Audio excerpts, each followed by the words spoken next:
What's going on, guys? It's Chad. Back here over on some more Warzone, but this video, to be honest with you, I didn't feel like turning on my face cam. I woke up pretty late, kind of got a headache, eyes hurt. I don't want the light in my eyes, I'm cool. But luckily, I woke up to some cool information. First of all, Bungie ended up showing more and more gameplay of their new game called Marathon, which was announced a while back. And then I remember hearing about rumors where people were playtesting. It was not clicking for a lot of people. So then they went quiet for quite some time, and now they're back showing the game again, and still, honestly, I would say that it's mostly mixed reactions because it is an extraction shooter, and inherently extraction shooters don't have like huge player bases. There's been a few successful extraction shooters out there, Tarkov being the main one of them. Obviously, Call of Duty had its own extraction mode called DMZ, which didn't last very long at all. In my opinion, I don't think extraction shooters work unless there is actually like a massive amount of risk and reward. And what I mean by that is the items that you're collecting in game need to have real value. They need to actively affect the game and for it to actually matter when you die. Like, that's why Tarkov even works at all, because the things that you put in your locker, they actually have value. And I don't know if there's like a real market where they sell them and shit like that for either in-game currency or real currency, whatever, but that's why it works. Don't think it's possible for extraction shooters to be casual and successful at the same time. I don't think that it really meshes with the mode itself. Now, Warzone, yeah, we can be as casual as we want. But anyway, this whole thing isn't even about Marathon. Stylistically, visually, it looks pretty cool. I'm not really excited by it, to be honest with you, but I mean, I'll try it if people want to see it. That's also apparently coming out this year, so not too far away. I think they said like September or something. It's like 5 months away. The main thing I wanted to talk about here, though, is Black Ops 7. More Black Ops 7 details ended up leaking. We ended up getting information about Black Ops 7 before, but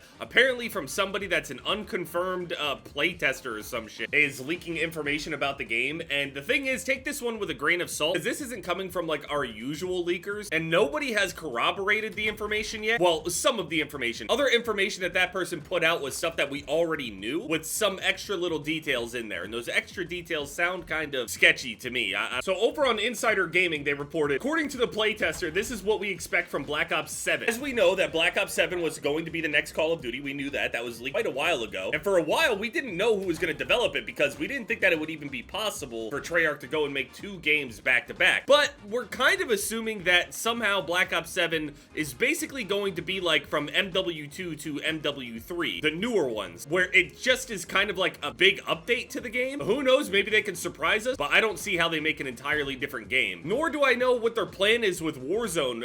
Are they going to do the integration? Is it going to be like these massive sweeping changes? Is it only going to be like 30, 40 something new weapons added and we're good? We'll see. Anyway, the detail. The story will follow up the Black Ops 2 story in 2035. It involves Woods and Mason, which is kind of weird because they're pretty old at this point. The story will allow up to 4-player co-op. A lot of people are saying that they don't believe that this could happen, but you know, honestly, on like a kind of an update DLC kind of title to like an expansion to Black Ops 6, really? I could totally see the 4-player. Oh! It wouldn't be the first Call of Duty to have like co-op and stuff either anyway. I think that would be cool, although the campaign will probably not be amazing, judging off of the track record anyway. Story will also include a big open world map titled Avalon. I'm not a big Call of Duty campaign nerd or historian or something, but the timeline doesn't seem to be adding up, and I don't really understand where Avalon fits into this. Omni movement returns and includes wall running. Now, we've heard rumors about the wall running stuff, so we'll see how that goes. Zombies mode has the original crew return as multiverse variations, and they mentioned Dempsey specifically. Zombies mode has a transit remake. I did not play those maps that much, so I'm sure other Zombies people are probably, you know, excited for that. Zombies will be round-based. Good. How bad zombies can get.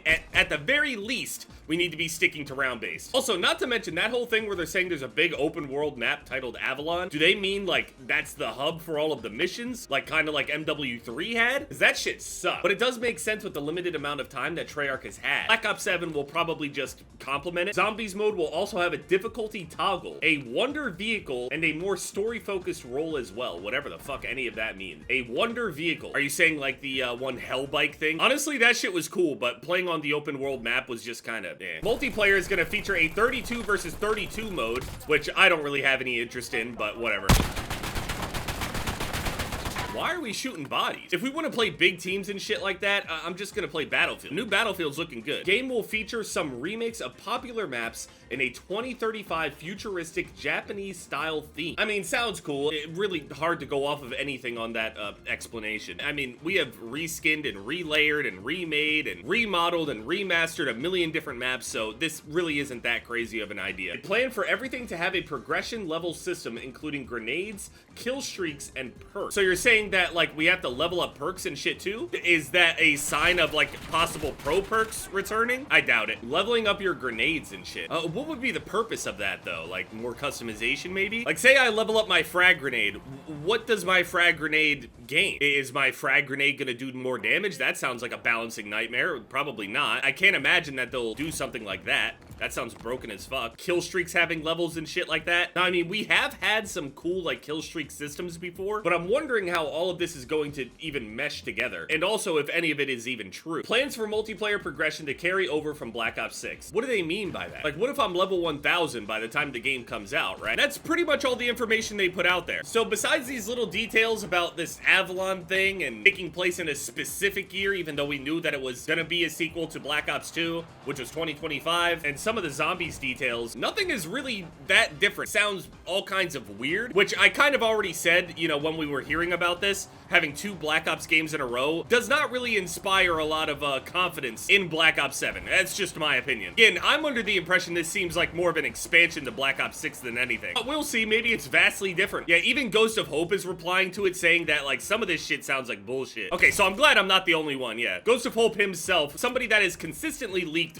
good, accurate shit. Even if some of it doesn't come true, plans change and shit like that. And he also clarifies when he hears it from, like, multiple people, whatever. Same thing with Tom Henderson or Insider Gaming corroborating shit. I'd be lying if I said I was actually excited for Black Ops 7. I enjoy Black Ops 6. I think Black Ops 6 is great. I think Warzone is really carrying a lot of Call of Duty stuff at the moment, but I think that Black Ops 6 is one of, if not the most complete Call of Duty we've gotten in modern times. And unfortunately, for a lot of people, that still doesn't matter. But anyone that's avid Call of Duty players, we know that Black Ops 6 is pretty great. In terms of features, it's very, very rich. Zombies is back in a more respectable spot. Multiplayer is in a better spot than it's been. The campaign was kind of odd, but hey, I played it. I had fun at least. It wasn't bad by any means. That's pretty much all of the stuff on the leaks though. But let me know what you guys think down in the comment section. How would this even affect Warzone? What do they mean by progression carrying over? Do they mean it like maybe with Warzone? Warzone, it would make sense progression wise, but it would be quite odd to launch Black Ops 7 and then not have a level reset or anything. Doesn't really make sense to me. They would have to have like a whole new prestige system and shit, right? I feel like they would have like new prestige icons and everything, right? Oh, also UFC event,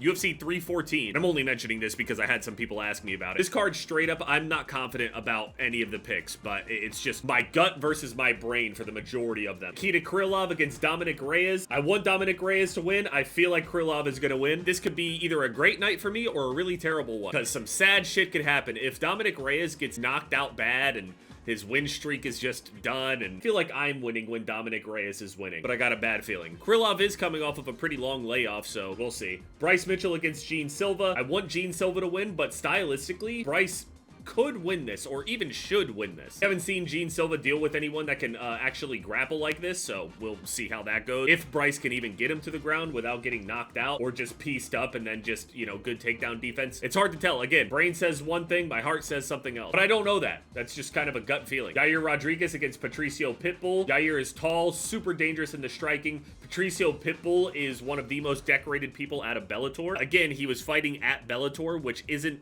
considered to be on the same level as UFC caliber. Pitbull is also decently old as a 145er, got a lot of miles, all that shit. I think Yair can win by knockout. Then Michael Chandler against Paddy Pimblett. Michael Chandler consistently is in barn burners and then has consistently thrown away a lot of victories in the process, so I don't think it's ever a good idea to pick Chandler. Even though he's fun to watch and all that shit, I'm just gonna pick Paddy. Although Paddy has never fought anyone even close to Michael Chandler's power, his speed, his explosiveness, his higher level experience and everything. This is definitely Paddy's biggest fight and his only way in or even close to the top 5. Paddy's gotten better, but I mean, like, not amazingly better. I'm gonna pick Paddy though, just because I can't pick Chandler. It's not possible. Even if Chandler wins wins, I ain't even gonna be mad about it. I know the fight will be fun. Then Alexander Volkanovski against Diego Lopez. I see Diego Lopez as like the 145 Charles Oliveira. They don't really have the same style, but they have like the same consequences. Crazy, weird knockout power and really good, dangerous grappling and submissions. Volkanovski is coming off of multiple losses, knockout losses, bad losses. I don't like him.